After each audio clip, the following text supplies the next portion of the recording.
지난주에 여러분 선포되었던 그 말씀 혹시 기억하십니까? 창세기 18장 1절로 8절까지 말씀 우리가 상고하게 되었는데, 제가 지난주와 이번 주의 말씀을 묵상을 하면서 좀 한 가지 좀 특별한 생각을 하게 되었습니다.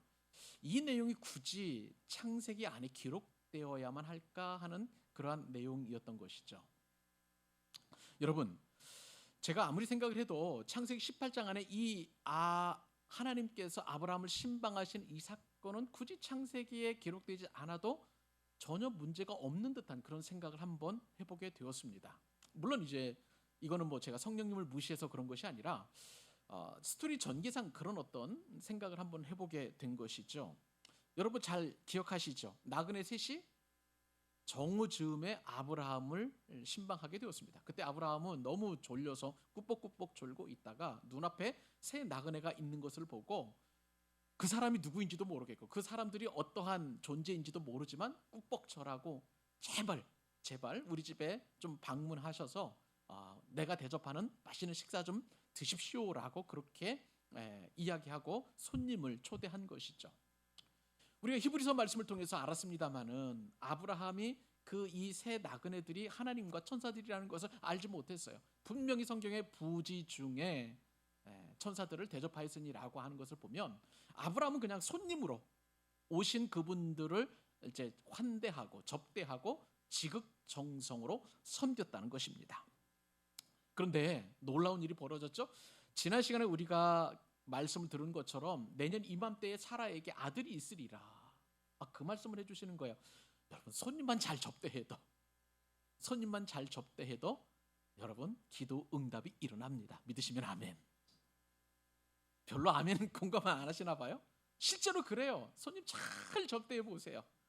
정말 하나님께서 손님 잘 접대하면은요, 여러분의 해묵은 기도 제목, 아브라함 가정 가운데 가장 큰 기도 제목이 뭐예요? 아들이 있는 것 아니겠어요? 이 사건 이후로 하나님께서 아브라함을 이렇게 복을 주시는데 아들을 주시겠다라고 분명하게 약속해 주시는 거예요. 여러분들이 기도 제목이 있다면은요, 제가 말씀을 통해서 여러분들을 축복합니다. 여러분 잘 섬기세요.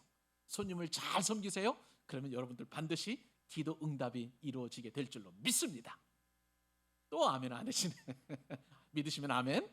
예, 아멘 하십시다. 아멘 하십시다. 자, 그런데요, 이 내용이 구성되어 있는 한번 그 앞뒤 내용을 한번 살펴보자 는 얘기예요. 창세기 17장에서 여러분 우리가 깊이 은혜를 받았던 것처럼 아브라함은 할례를 받았어요. 아브라함과 그리고 아브라함에 속한 모든 남자들이 남성의 생식기의 그 포피를 잘라내는 할례를 받았잖아요. 그래서 이 할례 예식을 통해서 내가 영원토록 너와 함께 하겠다.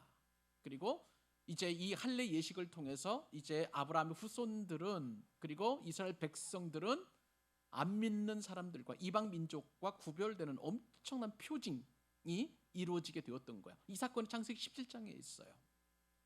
자, 그 다음에 창세기 이제 19장으로 넘어가게 되면 어떤 이제 내용이 전개가 되냐면 소돔이 망하는 내용이 이 성경에 기록되어 있어요. 앞으로 우리가 살펴볼 겁니다. 자, 그런데 이 할례 받은 사건과 소돔이 망하는 사건 사이에 이 아브라함이 손님들을 환대하고 그리고 사라를 통해서 아기를 낳겠다, 아들을 낳겠다는 이 내용이 이 본문 안에 들어가 있다는 것이죠. 자, 여러분 가만히 생각을 해보면 할례 사건을 통해서 이미 하나님께서는, 그리고 그 전에도 분명히 말씀하신 것처럼 아브라함에게 아들이 있을 것이라는 것을 계속 말씀하셨어요. 자, 그러면 18장 없어도 이 내용은 약속은 계속 이어지는 것입니다. 그리고 소돔 성에서 이루어지는 그 심판이 이루어지게 될 거예요. 문제는 이 상황 속에서 이 내용이 없었음에도 불구하고 하나님께서 왜 굳이 이 내용을 기록하게 하셨느냐는 거예요. 여기에는요, 하나님의 특별한 섭리가 있는 줄로 믿습니다. 왜냐하면 이 하나님을 대접하고 하나님을 융숭하게 섬기는 이것이야말로 아브라함에게 있어서 결정적으로 믿음을 다지게 하는 그러한 역할을 하기 때문에 그래요. 이 이후로 아브라함은 별반 이제 실수를 하지 않습니다. 물론 이제 잠시 후에 또 우리가 살펴보겠습니다. 아브라함 한번 넘어져요. 그러나 그 이후에 어떤 일이 생기게 되냐면 창세기 24장으로 넘어가게 되면 아브라함이 하나밖에 없는 아들 이삭을 제물로 드리기까지 믿음으로 성장하게 되는 것을 보게 돼요. 아브라함의 믿음이 결정적으로 서게 되는 그 장이 바로 이 창세기 18장 말씀이라는 거예요. 그래서 우리는 아브라함과도 같이 이 믿음을 소유해야만 합니다.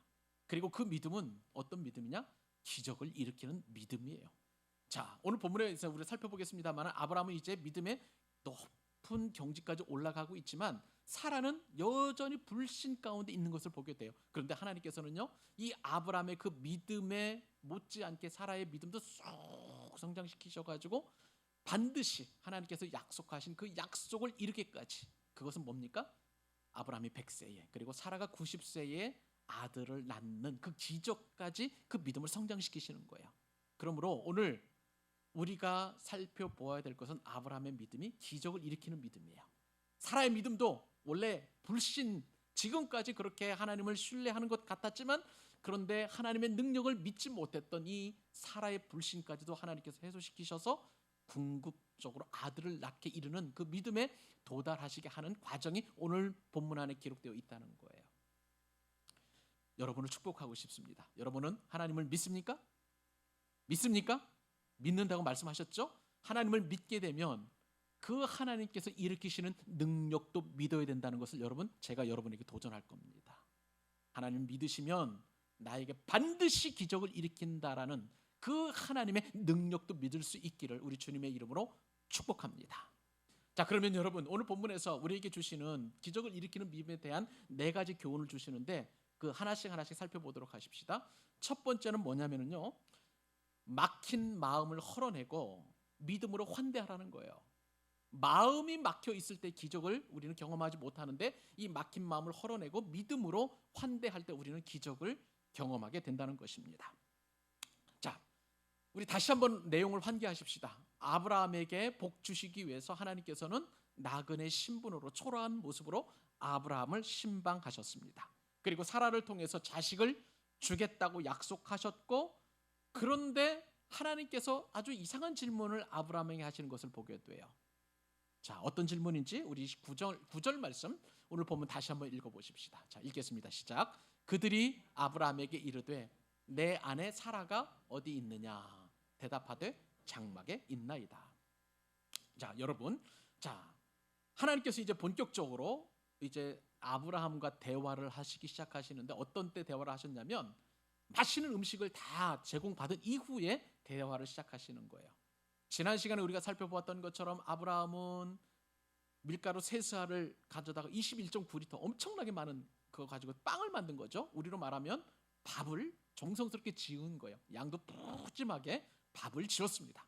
거기에다가 송아지, 우리로 말하면 한우 2플러스 되는 고급진 송아지를 잡아서 나그네들을 대접하게 되었고요. 버터와 그리고 우유를 가지고 정성으로 최선을 다해 짧은 시간 안에 음식을 만들어서 그렇게 나그네들을 대접했습니다. 자, 이렇게 대접을 딱 하고 나니까 이제 하나님께서 본격적으로 아브라함에게 오신 목적을 말씀하시는 거예요. 여러분, 아브라함이 대접을 하기 이전에 하나님께서 방문하신 목적을 말씀하지 않으셨어요. 이렇게 맛있는 식사를 드신 이후에 하나님께서 방문 목적을 말씀하셨다는 것입니다.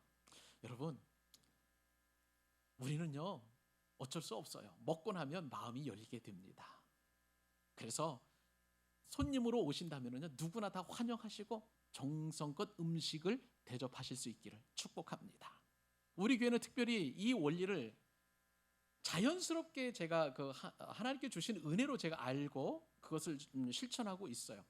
뭐 제가 아내와 결혼한 이후에 신혼집에서부터 가난하고 부족한 삶이지만 늘 손님들이 오는 것이 늘 우리에게는 생활화되었어요. 그래서 오시면 정성스럽게 그래서 이제 뭐 대접하시는데 돼지 감자탕 우리 그렇게 맛있게 제 아내가 하는데 제 아내보다 감자탕 맛있게 하는 집을 제가 본 적이 없어요.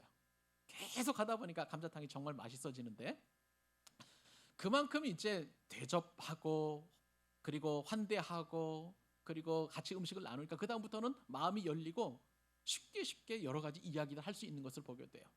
저는 그러한 원리를 우리 교회도 적용합니다. 그래서 개척한 이후로부터 오시는 우리 목사님들, 선교사님들, 집사님들 뭐 평신도건 뭐 목회자건 상관없이 지극정성으로 섬기는 거예요.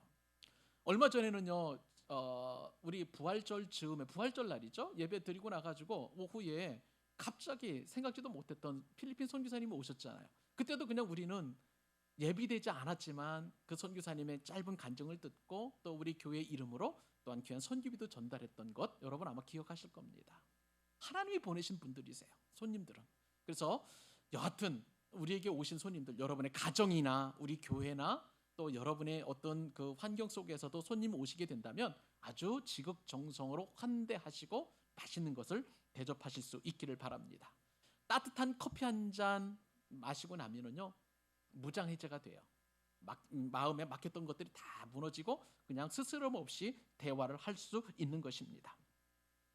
이것을요, 우리 교회 한번 적용해 볼 때 손님 대접하는 것도 그렇지만 이 먹는 것이 우리에게는 영적인 양식을 먹는 것과도 우리가 통한다고 볼 수가 있겠습니다. 우리 교회에서는요, 가장 중요시하게 하는 것이, 여기는 것이 바로 예배예요.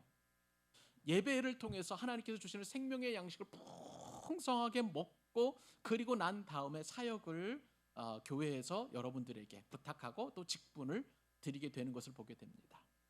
개척교회는 많은 손님들이 오셨던 거 제가 기억해요. 뭐 한 주 오신 분도 계시고 또 한 달 동안 계신 분도 계시고 석 달 계시다가 또 몇 년 계시다가도 또 이렇게 가시는 분들도 계시는데, 제가 제일 걱정하고 염려스러운 말이 있어요. 오시는 분들이 제가 목사님 도와드리려고 개척교회 왔습니다, 광교 사랑의 교회 왔습니다 라고 그렇게 말씀하시는 분은 제가 제일 부담스럽고 걱정하는 사람들입니다. 저를 돕는 것이 아니라 우리 교회 온 목적은 하나님을 영화롭게 하기 위해서, 하나님께 예배하기 위해서, 하나님을 경배하기 위해서 오셨다면 얼마든지 환영하고 두 손 높이 들고 환대할 수 있습니다만은 목사님을 돕기 위해서 오셨다는 것은 제가 그만큼 굉장히 부담스러운 것을 보게 돼요. 너무나 부담스럽습니다. 그 말이. 우리 교회는요, 일보다 예배가 먼저예요. 우리 교회는 사역보다도 하나님을 깊이 만나는 것이 먼저라는 것입니다.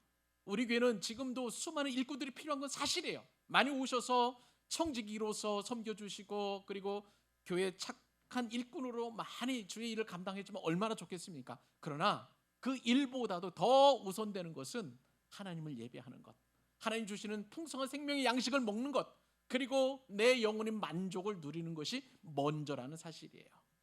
우리 교회에 그런 은혜가, 이런 은혜의 기류들이 그대로 계속 지속적으로 펼쳐 나갈 수 있기를 간절히 소망합니다. 자, 오늘 본문에 보니까 이제 하나님과 천사들이 맛있는 식사를 하신 이후에 이제 아브라함에게 이야기합니다. 그런데 질문을 잘 보세요. 아브라함에게 뭘 묻냐면은 내 아내 사라가 어디 있느냐 이렇게 물으십니다. 자, 여러분, 하나님은 어떤 분이세요? 전지하신 분이세요. 모든 것을 아시는 하나님이십니다. 자, 그런데 하나님이 사라가 지금 장막문 뒤에 있는 것을 하나님이 모르실까요? 아니에요. 알고 계시는데도 지금 아브라함에게 너의 아내 사라가 어디 있느냐라고 묻고 계시는 거예요. 이것은요, 하나님의 질문이기도 합니다. 우리를 향한 질문이기도 하고요, 성경에 이 질문을 계속 하나님께서 말씀하세요. 아담이 범죄하고 숨었을 때 하나님이 말씀하셨죠. 아담아, 네가 어디 있느냐. 가인이 자기 아우 아벨을 쳐 죽였을 때에 가인에게 묻죠. 가인아, 내 아우 아벨이 어디 있느냐. 몰라서 묻는 게 아니시잖아요. 몰라서 묻는 게 아니시잖아요. 하나님은 알고 계심에도 불구하고 지금 내 아내 사라가 어디 있느냐라고 물으셨습니다. 왜일까요? 사라와 대화를 하고 싶은데 지금 아브라함밖에 없으니 지금 사라를 찾는 그 질문이라고 할 수가 있는 거예요. 자, 이게 무슨 말씀입니까? 사라가 지금 있는 곳은요, 장막 뒤에 숨었다고 성경에 기록되어 있어요. 장막 뒤에 있는 것입니다. 물론 그때 당시에 생활 풍습에 따르면 남자들이 식사하는데, 특별히 손님이 식사하는 데에 여자는 그 식탁에 함께 겸상을 하지 못하는 것이 풍습이었습니다. 여러분, 옛날 우리 100년 전만 해도 남자들이 먹는, 아버지와 장자가 먹는 밥상이 따로 있었었고요, 그 다음에 어머니, 할머니, 그 다음에 딸들이 먹는 밥상들이 따로 있었던 것 여러분 다 아시죠? 드라마나 아니면 영화를 통해서 우리가 그런 것들 어느 정도 우리가 보았던 것 여러분 다 아실 겁니다. 그런데 이러한 풍습이라 할지라도 분명한 것은 뭐냐면요, 사라와 하나님 사이에는 뭔가가 좀 거리가 있는 것이 우리에게 느껴진다는 거예요. 사라는 지금까지 한 번도 하나님을 만난 적이 없습니다. 다 묻은 약속을, 갈대인의 우르를 떠날 때부터 시작해서 모든 과정 속에서 하나님께서 아브라함에게 말씀하셨고요, 아브라함을 만나 주셨고, 그 만난 약속과 은혜와 말씀들을 항상 남편을 통해서 사라는 듣게 되었던 거예요. 그런데 하나님이 지금 직접 방문하셔서, 지금 보면 사라도 100세의 아들을 낳으리라, 그리고 90세의 사라가 아들을 낳으리라는 그 이야기를 듣게 되면, 이분들이 지금 범상치 않은 분들이라는 것을 어느 정도 알았을 거예요. 자, 그러면 만약에 사라가 그 부분에 대해서, 하나님에 대해서 간절한 마음이 있었고 이 부분에 간절한 소원이 있었다면 버선발로 뛰어나가서 그 하나님을 경배하고 아브라함처럼 엎드려서 만났으면 얼마나 좋았을까 하는 점입니다. 뭔가 모르긴 몰라도 지금 사라와 하나님 사이에는 막힌 담이 있었던 거예요. 하나님은 막힌 것이 없죠. 문제는 사라에게 있었던 것을 보게 됩니다.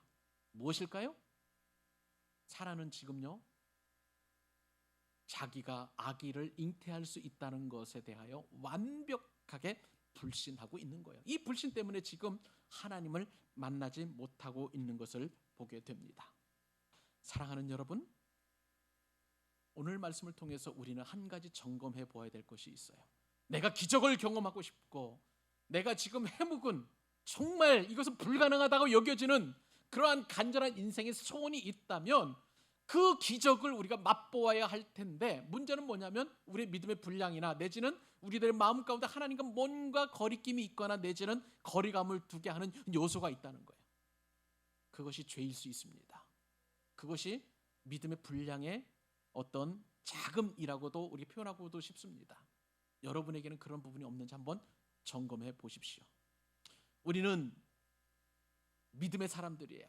믿음이라는 것은 하나님께서 우리에게 신실하시게 역사하신다는 사실을 신뢰하는 것입니다. 그 역사는 때로는 인간적으로 보면 기적이 될 수 있는 거예요.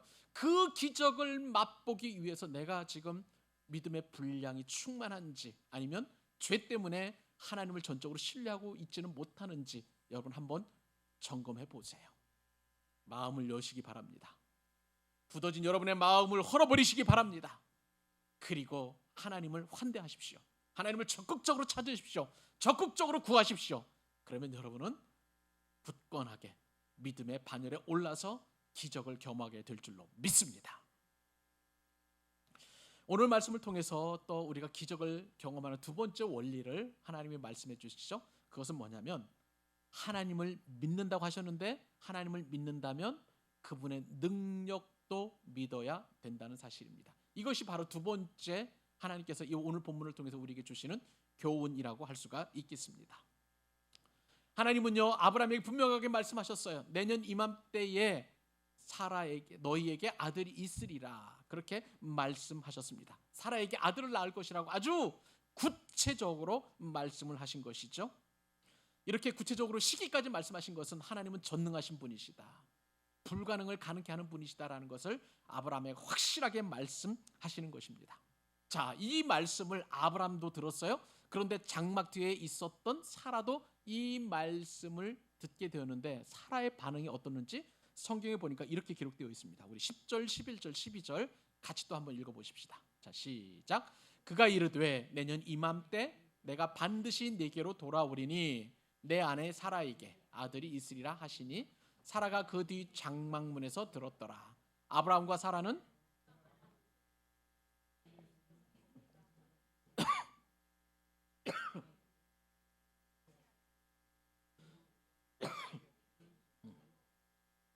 아멘. 자, 이 말씀을 보니까 하나님께서 신방하신 목적은 아브라함과 사라에게 지금 아들이 있으리라고 말씀하시기 위해서 오셨다는 것을 우리가 알게 됩니다. 자, 이 사건이 있는 이후에는 이제 소돔으로 이제 건너가시게 되시죠. 자, 하나님의 신방은 바로 이처럼 분명하게 축복을 주시기 위한 거예요. 제가 여러분의 가정을 신방하는 것도 반드시 축복을 하기 위한 것임을 여러분은 기억하셨으면 참 좋겠습니다. 여러분에게 축복하시려는 하나님의 말씀을 전해드리기 위해서 신방을 하는데, 그렇다면 여러분 이 신방의 목적을 알게 되면 신방을 여러분들이 자진해서 요청하는 것이 참 좋습니다. 요즘은 신방 받는 거 참 어려워해요. 왜냐하면 우리 가족들이 사는 공간 안에 다른 분들이 오신다는 것은 참 부담스러운 일일 수밖에 없습니다. 그러나 여러분, 목회자가 여러분의 가정을 신방하는 것은 여러분의 가정을 호구조사하는 게 아니잖아요. 여러분들에게 차가 몇 대 있고 또 몇 평 아파트에 살고 이런 거 관심 없고, 그저 여러분들을 축복하고 하나님께서 주시는 말씀을 여러분들에게 전달해 드리기 위함인 것입니다. 하나님께서 여러분들을 신방하게 하는 목적은 분명한 것은 이거예요. 하나님께서 나는 너를 사랑한다. 너는 나를 잊을지라도 나는 너를 잊지 않을 거야. 네가 나를 포기할지라도 나는 너를 포기하지 않는단다. 너는 나를 배신할지라도 나는 너를 배신하지 않을 거야. 나는 너를 끝까지 사랑할 것이다. 이 말씀을 전해드리기 위해서 여러분들의 각 가정을 신방하는 것입니다. 그러므로 이렇게 축복의 말씀을 받는다면 신방을 거절한 이유는 없으리라고 생각이 됩니다. 자, 오늘 말씀을 보니까 하나님께서는 이미 지금 오늘 말씀을 포함해서 3번씩이나 사라에게 아들이 있으리라고 말씀하고 계십니다. 창세기 17장 우리가 6절에서도 그 말씀을 들었고 9절에서도 들었습니다. 21절에서도 그 말씀을 듣고 또 오늘 본문에서도 또한 다시 하나님께서 확실하게 말씀해 주고 계십니다. 근데 이 말씀을 듣고요, 저 같으면 막 할렐루야 하겠습니다. 기뻐 뛰면서 하나님 이렇게 엄청난 복을 저에게 주신다는 것이 정말 사실입니까? 믿어지지 않습니다만 주님의 말씀으로 믿고 제가 감사함을 받겠습니다 라고 그렇게 할 텐데, 사라는 안 그랬어요. 속으로 웃었다라고 성경에 기록되어 있습니다. 여러분, 이 말씀을 듣고 아브라함도 웃었잖아요. 속으로 웃었잖아요. 부창부수라고 할 수가 있겠습니다. 왜 그러면 사라는 이 말씀을 듣고 웃었을까요? 이 말씀을 보니까 내년이면 아브라함의 나이가 몇 세라는 거예요? 100세라는 거예요. 그리고 자신의 나이는 몇 세요? 90세라는 거예요. 자, 90세 사라가 아기를 낳는다면 이 자리에 계신 모든 권사님들도 아기를 낳을 수 있는 그런 연령보다 훨씬 낫는 연령이 아니겠습니까? 근데 인간적으로 생각을 해보면 이게 말이 안 되는 것이잖아요. 지금 사라의 말이 굉장히 타당합니다. 내 남편은 노쇠하였고 나는 생리가 끊어졌으니 아기가 어찌 생길 것이요 라고 생각하는 이 사라의 반응은 너무나 정당하다고 생각해 볼 수 있는 것이죠. 그러나 이것은 어디까지나 사람의 상식입니다. 어디까지나 우리가 가지고 있는 불가능을 전제한 믿음이 배제된 우리의 생각이라고 할 수가 있는 것이죠. 그러므로 사라는 믿지 않았는데, 근데 제가 이 말씀 묵상하면서 굉장히 또한 흥미로운 사실을 한 가지 알게 되었습니다. 여러분, 사라가 대답할 때 사라의 그 말을 잘 생각해 보세요. 난 이미 늙었고 내 남편 또한 노쇠하였는데 내가 어찌 그런 기쁨을 누릴 수 있으리요 라고 이렇게 이야기합니다. 자, 사라는 속으로 생각할 때에 내가 늙었다라고 이야기하면 좋겠습니다만 여기서 머무는 것이 아니라 남편을 끌어들이는 거예요. 남편 또한 노쇠하였는데, 나는 늙었고 남편 또한 노쇠하였는데, 이것을 일컬어서 뭐라고 얘기하냐면 이중에 어떤 그 부정하는 그러한 불신이라고 할 수가 있는 것이죠. 남까지 끌어들이는 거예요. 나의 불신을 정당화하기 위해서 남편까지도 끌어들이는 그러한 사라의 모습을 보게 되는 것입니다. 자, 사례는요, 그 이름이 변했어요. 나의 공주 사례에서 열국의 어머니 사라라고 이름이 바뀌게 되었습니다. 그런데도 불구하고 여전히 하나님을 신뢰하지 못하고 있는 사라입니다. 쉽게 말하면요, 하나님을 믿습니다. 분명히 사라는 하나님을 믿는 것 알고 있어요. 그런데 그분이 가지고 있는 능력을 믿지 못하는 사라의 한계가 바로 오늘 본문에서 보여주고 있는 거예요. 여러분은 아까 저에게 나는 하나님을 믿습니다, 아멘, 여러분 화답하셨습니다. 그렇다면 여러분, 하나님께서 능력자이심을, 그분이 가지고 있는 능력도 믿고 계시는지 이 시간 제가 드리는 도전을 여러분 받아들이실 수 있기를 바랍니다. 여러분, 하나님을 믿는다면서도 하나님의 능력을 믿지 못하는 것이 우리 믿음의 현주소 아니겠습니까? 믿으려고 하지만 그분의 능력이 믿어지지 않는 것이 우리의 한계라는 거예요. 그래서 항상 인간적인 생각으로 믿고 있는데 거기서 머무니까 우리가 기적을 경험하지 못하는 거예요. 오늘 사라의 그러한 속으로 하는 생각과 그리고 하나님의 말씀에 대하여 속으로 웃는 사라를 바라보면서 여러분들을 축복하는데, 사랑하는 여러분, 하나님을 믿으신다면 그분이 가지고 계신 능력도 믿으실 수 있기를 바랍니다. 내게는 불가능해요. 전혀 일어날 수 없는 일이에요. 나는 그저 이 상황 속에서 머물러 있어야 되는 것이 지극히 정상적입니다. 그러나 하나님께서 오늘 우리에게 주시는 말씀은 아니라는 거예요. 하나님을 믿는다면 그분이 이러한 능력도 가지고 계심을 동시에 믿어야 한다고 저와 여러분에게 도전하고 계십니다. 그 기적을 경험하기 위해서 하나님의 능력도 믿고 하나님의 이름도 믿고 하나님이 하나님 되심도 믿는 충만한 믿음의 소유자들 되시기를 주님의 이름으로 축복합니다. 세 번째 교훈 한번 볼까요? 세 번째 교훈 보니까 힘이 부쳐도 이루실 말씀을 따라가라는 것입니다. 우리가 기적을 경험하기 위해서는, 그 믿음을 갖기 위해서는 우리가 믿음에 힘이 붙일 수 있어요. 그렇지만 이루실 말씀을 따라가다 보면 그것이 바로 기적이 된다는 사실입니다. 자, 하나님께서 이제 사라의 그 마음 생각까지도 하셨습니다. 그런데 하나님께서는 이 사라에 대하여 뭐라고 말씀하시지 않으시고 아브라함에게 또 말씀하세요. 사라에게 직접 말씀하셔도 될 것을 굳이 아브라함에게 말씀하시는 이유가 있더라는 거예요. 자, 그 이유가 무엇인지 우리 13절 14절 또 한번 읽어보십시다. 자, 시작. 여호와께서 아브라함에게 이르시되 사라가 왜 웃으며 이르기를 내가 늙었거늘 어떻게 아들을 낳으리요 하느냐. 여호와께 능하지 못할 일이 있겠느냐. 기한이 이를 때에 내가 내게로 돌아오리니 사라에게 아들이 있으리라. 자, 이 말씀을 보면은요, 아브라함에게 사라의 불신앙을 하나님께서는 지적하시는 것을 보게 됩니다. 사라의 이 행동을 보고 아브라함은 모르겠죠. 속으로 웃은 것을 어떻게 알겠습니까? 그러나 하나님은 아시잖아요. 그러니까 속이 조금 답답하시고 속이 터지는 것 같아요. 그래서 그 상황을 지금 아브라함에게 말씀하십니다. 분명히 아들을 주시겠다라고, 아들을 주시는 그 아들을 이제 낳는 바로 그 직전임에도 불구하고 사라는 여전히 불신 가운데 있었고, 그런데 그 상황을 하나님께서는 사라에 직접 말씀하시기보다 아브라함에게 말씀하시는 거예요. 왜요? 아직 하나님의 말씀을 받아들일 믿음의 분량이 안 찼기 때문에 말귀를 알아듣는 아브라함에게 먼저 말씀하시는 것입니다. 자, 그런데 어떻게 말씀하시냐면, 하나님께서 사라가 왜 비웃지? 어떻게 내 말을 믿지 않느냐? 뭐 이렇게 라고 물으시게 됩니다. 하나님은 사라의 비웃음을 모르실 리가 없습니다. 전지하신 하나님께서 몰라서 아브라함에게 묻는 것이 아니죠. 하나님은 당신의 말씀을 믿지 못하는 사라가 그저 안타까울 뿐입니다. 안타까워서 내 안에 사라가 왜 이것을 믿지 못할까? 뭐 이런 어떤 그 마음, 그 심정이라고 할 수가 있겠습니다. 그런데요, 아브라함에게 말씀하시죠. 어떻게 말씀하시냐면, 분명히 사라는 하나님에 대하여, 말씀에 대하여 비웃었고요. 그리고 내 남편은 노쇠하였다까지, 나도 늙었고 내 남편은 노쇠하였다라고 이야기를 했는데, 하나님께서 아브라함에게 말씀하실 때에는 남편에 관한 이야기를 쏙 빼버리시는 거예요. 나는 늙었다라는 그 이야기만 아브라함에게 말씀하시는 것입니다. 이것을 통해서 우리가 하나님의 성품을 알 수 있는 거예요. 하나님은요, 여전히 사라를 사랑하십니다.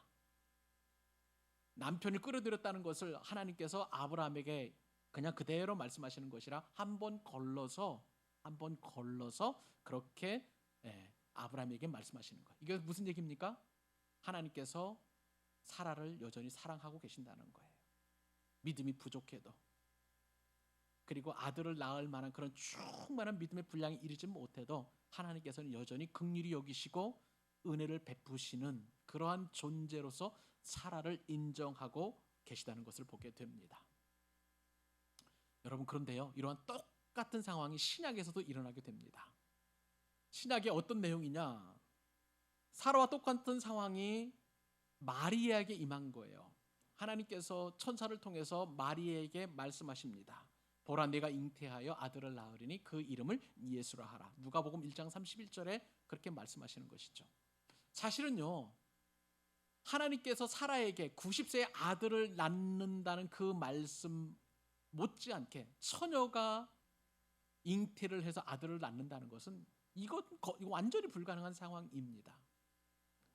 거진 비슷한 상황이라고 할 수가 있는 것이죠. 더군다나 엄격한 유대의 율법에 따르면 그때 당시 사회에서 만약에 결혼도 안 한 처녀가 아기를 갖게 되었다?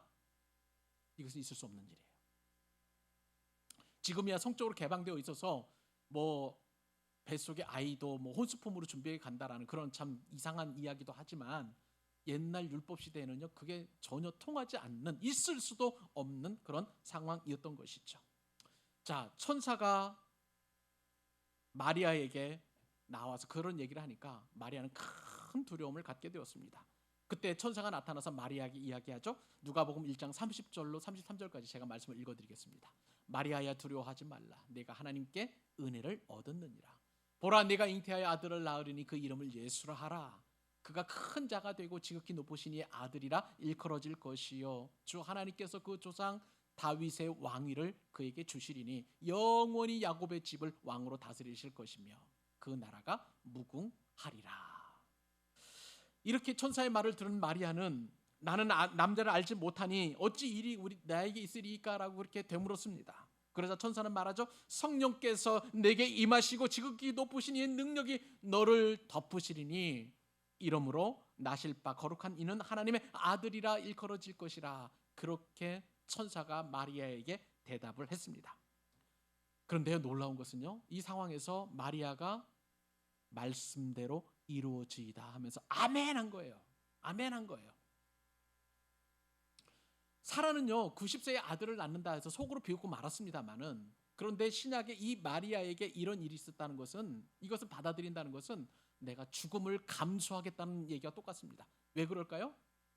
유다 사회에서 만약 결혼하지 않은 처녀가 아기를 갖게 되면 이것은 간음이에요. 그렇기 때문에 율법에 따른 돌로 쳐주게 되는 거예요.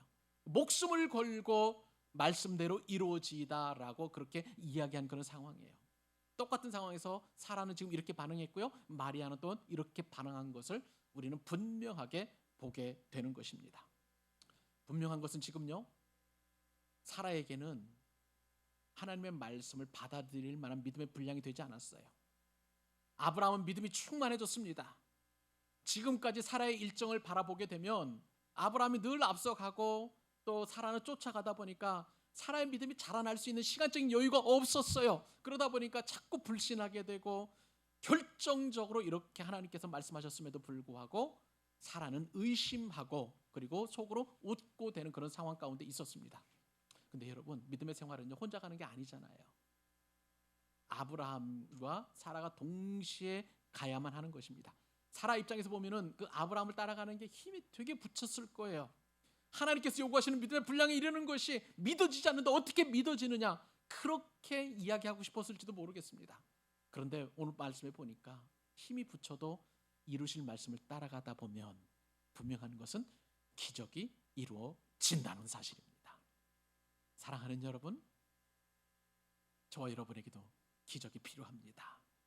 그런데 그 기적에 대하여 나는 자꾸 부정적인 생각이 들어요. 아유, 그저 그렇지 뭐 내게 무슨 일이 일어나겠어? 하나님께서 나를 통해서 뭘 하시겠어? 이러한 생각이 들다면 여러분, 마리아를 기억하실 수 있기를 바랍니다. 힘이 붙여도 말씀대로 이루어지이다.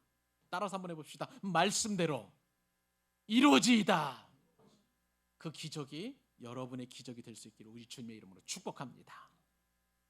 마지막 한 가지, 우리가 이제 기적을 경험하는 믿음 무엇일까? 하나님께는 능치 못할 일이 없다는 사실을 믿는다는 것이 우리가 기적을 경험하는 믿음이라는 사실입니다. 자, 사라는 여전히 불신 가운데 있습니다. 그래서 하나님의 계획이 무너질 수도 있었지만 그러나 하나님 개의치 않으세요. 그 사라의 불신까지도 사용하여 주셔서 이제 하나님의 놀라운 섭리를 이루시는 것을 보게 됩니다. 이제 하나님께 직접 사라에게 말씀하시죠. 15절 말씀 같이 읽습니다. 자, 시작. 사라가 두려워서 부인하여 이르되 내가 웃지 아니하였나이다. 이르시되 아니라 내가 웃었느니라. 하나님의 말씀에 속으로 웃던 사라는 심지어 웃지 않았다라고 지금 말하고 있는 것이죠. 이 말씀을 성경 원어로 보니까 반복해서 그렇게 얘기하는 거예요. 내가 웃지 않았어요. 웃지 않았어요. 정말 하나님께 맹세코 말씀을 드리는데요, 나 웃지 않았어요 라고 그렇게 이야기하고 있는 사라의 모습이 오늘 본문에 기록되어 있는 것이죠. 그런데 하나님 말씀하시죠, 아니야, 네가 웃었어 라고 그렇게 이야기합니다. 하나님과 사라의 대화를 보니까 참 재미있는 것 같아요. 엄마하고 꽃병을 깨뜨린 아기하고 대화하는 것하고 좀 비슷한 그런 내용인 것 같습니다. 하나님은 사라에게 웃었다라고 말씀하시고, 사라는 아니에요, 나 안 웃었어요. 아니야, 엄마, 나 꽃병 안 깨뜨렸어. 지금 막 그렇게 부인하고 있는 것을 우리가 상상해 볼 수 있는 것이죠. 하나님께서 말씀하십니다. 아니라 네가 웃었느니라. 여기서 하나님께서 네가 웃었느니라는 이 말씀은요, 사라를 비난한 게 아니에요. 여전히 사랑의 눈으로, 따뜻한 엄마의 시선과도 같은 그 시선으로 사라를 보고 계시는 하나님의 시선이 느껴집니다. 자, 하나님은요, 우리에게 요구하는 것이 있습니다. 기적을 베푸시기 위해서 우리에게 현실적인 있는 그대로에 대해서 반응하는 것이 아니라 그 현실을 뛰어넘는 그 믿음을 우리에게 요구하시는 것입니다. 우리는 그냥 현실에 갇혀서 내가 뭘 하겠어, 나는 뭐도 없고 능력도 없고 젊지도 않고 가진 것도 없고 많이 배우지도 못하고, 그러니까 늘 이 안에서 이렇게 사는 것이 하나님께서 나에게 주신 내 몫의 태인 십자가야라고 그렇게 생각할 수 있겠지만 아니라는 거예요. 하나님께서는 불가능을 가능케 하신다라고 분명하게 지금 사라에게 말씀하고 계시는 것을 보게 됩니다. 여러분, 하나님은 사라에게 분명히 말씀하세요. 믿음이 아직 성숙하지 못한 그 사라에게 여호와께 능치 못할 일이 있겠느냐, 여호와께 능치 못할 일이 있겠느냐. 여호와 하나님은 전능하신 분이라는 거예요. 불가능을 가능케 하시는 분이라는 거예요. 그래서 그 믿음을 가지고, 너는 믿음이 없지만 내가 너에게 믿음을 줄 텐데 그 하나님의 전능하신 능력으로 내가 내년 이맘때에 아들을 볼 것이야 라고 그렇게 말씀하시는 거예요. 놀라운 사실은요, 사라의 믿음이 급성장하게 되는 것을 보게 됩니다. 이 장면에서 이제 히브리서를 가면 히브리서 11장 11절에서 12절에 보니까 사라의 믿음이 얼마만큼 성숙되는지 이렇게 성경에 기록되어 있습니다. 믿음으로 사라 자신도 나이가 많아 단산하였으나 잉태할 수 있는 힘을 얻었으니 이는 약속하신 일을 어떤 줄로 알았습니다. 미쁘시다는 것은 신실하다는 거예요. 신뢰할 만한다는 거예요. 이러므로 죽은 자와 같은 한 사람으로 말미암아, 사라는 죽은 자와 같은 그런 사람이었습니다마는 하늘의 허다한 별과 또 해변의 무수한 모래와 같이 많은 후손이 생육하였느니라. 약속하신 이는 신실하신 분이십니다. 신뢰할 만한 분이세요. 말씀하시면 반드시 이루신다는 것을 사라는 그때 알게 되었다는 사실이에요. 사랑하는 여러분, 이만하면 하나님께서 왜 아브라함을 찾아오셨고 사라를 찾아오셨는지, 그리고 왜 창세기 18장이 굳이 기록될 수밖에 없었는지 우리에게 분명하게 말씀해 주시지 않으십니까? 이 말씀은요, 창세기 18장은요, 여러분 한 사람 한 사람이 주시는 하나님의 생명의 말씀이에요. 여러분은 지금 나는 불가능해, 나는 안 돼, 나는 포기했어, 나는 이 자리에서 있어야만 해라고 그렇게 자포자기할 때 여러분의 믿음을 쭉 끌어올리셔서 말씀하시는 분은 하나님이시고 그 신실하신 분이 반드시 그 말씀을 이루실 것을 저와 여러분 한 사람 한 사람에게 구체적으로 말씀해 주시기 위해서 이 창세기 18장을 기록해 주셨고, 여호와께 능치 못할 일이 없느니라는 이 말씀이 여러분 한 사람 한 사람에게 주시는 하나님의 음성인 줄로 믿습니다. 여러분, 우리는 이 말씀을 가지고 살아가야 돼요. 여호와께는 능치 못할 일이 없습니다. 하나님은 말씀하시면 반드시 이루십니다. 여러분, 말씀을 받았습니까? 그러면 그 말씀을 능히 이루어 가실 하나님을 붙잡으시기 바랍니다. 이 말씀 붙들고 이번 한 주도, 아니 우리 일생 동안 승리하며 살아갈 수 있기를 우리 주님의 이름으로 축복합니다. 기도하겠습니다.